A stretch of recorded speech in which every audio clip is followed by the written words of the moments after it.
Trump proved his point that Dems hate good things if politically it makes them look worse. It's got to be weird to go to bed every night hoping for bad things to happen to good people. Trump then read off a list of incredible wastes of money that the Dems have been responsible for. It sounded like a mental patient had stolen my Amex card. Think about it. Right now, Americans across the country are thinking about how much they owe in taxes, and Trump reads this list off. I bet you could hear Jerry Nadler's butthole clenching into a sun-dried tomato, which, given his issues, probably an improvement. Overall, Trump crushed it, but so did America, because when Trump does great, that means the country does great. That's what happens when you have a patriot in charge. The personal and the national align, which also means if Trump does poorly, so does the country. But that puts smiles on the face of Democrats. So what's it like to be them, to be the bad guy, to fight a smile when you see a kid with cancer hug a Secret Service agent, to deliberately ignore the family of a murdered American female? We don't have to imagine what that's like. We saw it last night. The pirates have boarded, and the Americans think it's glorious, but the Dems chose to walk the plank. Let's welcome tonight's guest. For Lynch, she's giving up heroin. Co-host of America's Newsroom in the 5, Dana Perino. We need another chair for his fluffy hair. Co-host of Fox and Friends Weekend, Charlie Hertz. She's my favorite Tudor since Henry VIII. Host of the Tudor Dixon podcast, Tudor Dixon. And she gets turned on by reading eye charts. Host of Kennedy Saves the World podcast, Kennedy.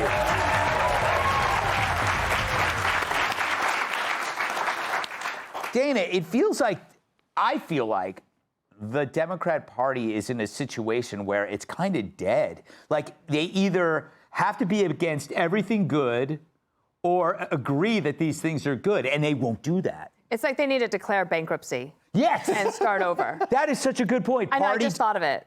It's a great, sometimes just thinking on your feet is so much better. It's so refreshing. I did think at some point the Democrats would hold up a sign saying "Uncle" because he was crushing them over. But if you do that, Ilhan Omar will want to him. Exactly.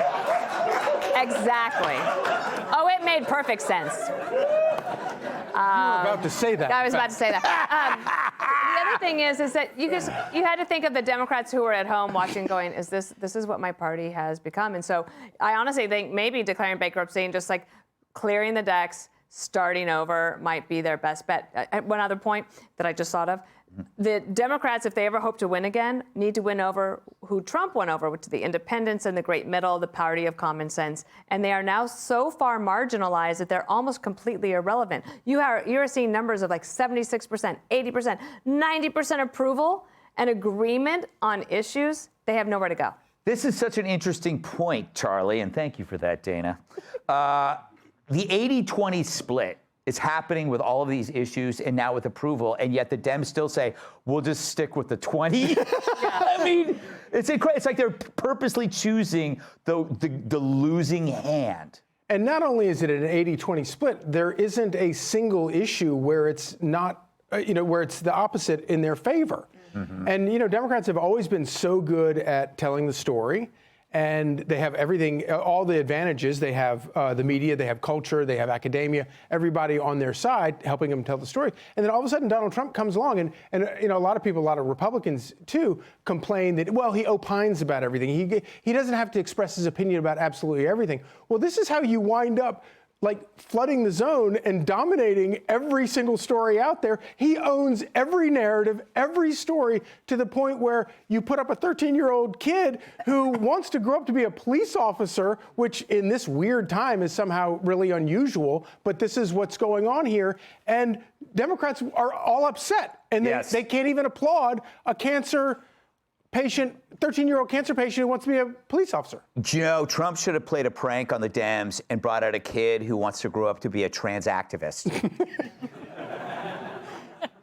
That would have been hilarious. It would have been hilarious. You know what? I thought it was funny in my head.